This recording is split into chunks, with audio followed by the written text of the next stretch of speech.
Otep à tous, bienvenue sur la chaîne des panafricanistes par essence, par conviction et par excellence. Celle des citoyens kémites par nécessité et obligation de combat. Nous sommes une chaîne qui n'est guidée que par nos ancêtres et rien que par les ancêtres qui appartiennent à l'égrégore du monde noir. Par conséquent, nous ne croyons en aucun Dieu venu de l'étranger. Toutefois, cette vidéo n'est aucunement destinée à inciter à la haine ou à la violence, car nous menons un combat qui est d'abord et avant tout spirituel, intellectuel et démocratique. Ensuite, il est politique, géopolitique et géostratégique, contre l'impérialisme, le colonialisme, le néocolonialisme et l'endocolonat, qui sont tous qualifiés de crimes contre l'humanité. Nous menons ce combat sur la base de l'héritage de nos ancêtres kémites, qui est celui de la Mahat, c'est-à-dire solidarité, vérité et justice. Vous êtes donc en droit de connaître la vérité, nous avons l'obligation de vous dire la vérité, rien que la vérité, afin que justice soit rendue au continent africain. Et ça, c'est notre modeste contribution dans cette noble lutte en faveur de la souveraineté, la dignité, la solidarité et l'unité africaine. C'est exactement ça que nous appelons le panafricanisme. Bien-aimés frères et sœurs, le vice-ministre de la défense russe était au Niger.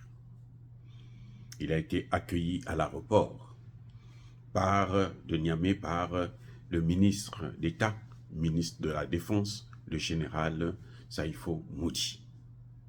Ils sont venus pour une séance de travail. Ce même ministre, vice-ministre de la Défense russe, était au Mali il y a quelques jours pour aussi une séance de travail. Donc, le Niger est sur la bonne voie. Nous n'avons plus peur de la France et de ses valets locaux qui veulent faire la guerre au Niger. On n'a plus peur, non. On n'a même pas peur des Américains qui sont là. S'ils ne se soumettent pas, on va les chasser aussi. Ou ils vont fuir d'eux-mêmes. Parce qu'ils ne pourront plus faire ce qu'ils faisaient en Afghanistan, un peu partout. Parce que quand les Russes arrivent, les Russes, la différence avec eux, c'est que eux, ce sont des gens de la multipolarité.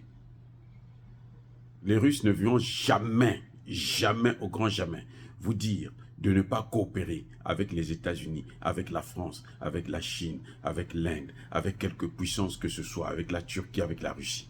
Les Russes viennent avec leur technologie et ils sont confiants, ils sont sûrs qu'eux, ils ont le meilleur produit à vendre. Voilà la différence avec les États-Unis. Voilà la différence avec la France. Surtout la France, c'est même pas la peine. Les pays européens, là, ils n'ont plus d'industrie. Ils n'ont rien à nous proposer. Vous voyez pourquoi nos armées sont faibles? C'est parce que nos armées ont toujours coopéré avec ces pays de l'OTAN. Regardez comment Tshisekedi est en train de trimer là pour pouvoir chasser les rebelles rwandais. Les terroristes rwandais. Comment? Regardez. Parce que lui, il s'allie avec des partenaires qui ne lui apportent rien. Et il est temps que Tshisekedi puisse comprendre que il faut changer de partenaire. Le partenaire occidental. Ça fait 30 ans que cette guerre existe. Ils n'ont jamais pu régler la situation. Ils n'ont jamais pu former l'armée congolaise et l'équiper. Il faut changer de partenaire. C'est aussi simple comme logique. Quand vous voyez que ça ne marche pas avec quelqu'un, vous vous séparez, vous partez chercher quelqu'un d'autre. Même dans le couple, dans le mariage, c'est comme ça. Ça ne marche pas avec votre mari, vous le quittez, vous partez trouver un autre mari. Ça ne marche pas avec votre femme, vous la quittez, vous cherchez une autre femme. Mais Tshisekedi, lui, il persiste et signe. Il croit qu'eux, ils vont changer. Donc, ils ne changeront pas de comportement. C'est fini. Il n'y a rien, ils ne peuvent pas changer de comportement.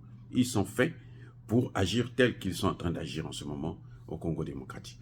Oh, bien-aimés frères et sœurs, nous félicitons le gouvernement de Tchani qui est en train de prendre toutes les dispositions pour protéger la population nigérienne contre une possible attaque des Occidentaux via les pays de la CEDEAO.